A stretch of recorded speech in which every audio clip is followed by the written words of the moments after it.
एक दिन एक अमीर बाप अपनी बेटी को गांव ले गया कि उसे दिखा सके कि गरीब लोग कैसे होते हैं। उन्होंने एक गरीब खानदान के साथ इनके घर और खेतों में वक्त गुजारा। वापसी पर बाप ने बेटी से पूछा, तुमने देखा गरीब लोग कैसे गुजर बसर करते हैं?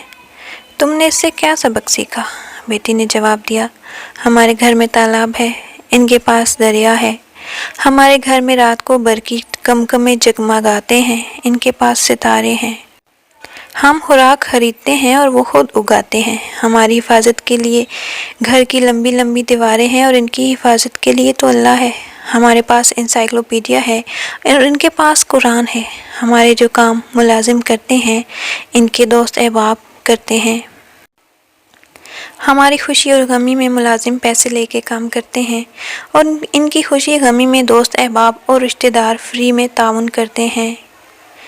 वो एक दूसरे का एहसास करते हैं जबकि हम बैंक बैलेंस की तरफ माइल हैं। डैडी, मुझे लगता है वो हमसे ज़्यादा मुतमईन हैं अपनी ज़िंदगी से।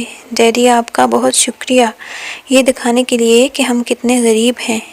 नतीजा, सिर्फ दौलत ही इंसान को अमीर नहीं बनाती, बल्कि सादगी, एहसास और अल्लाह पर यकीन आपको अमीर बनाता है।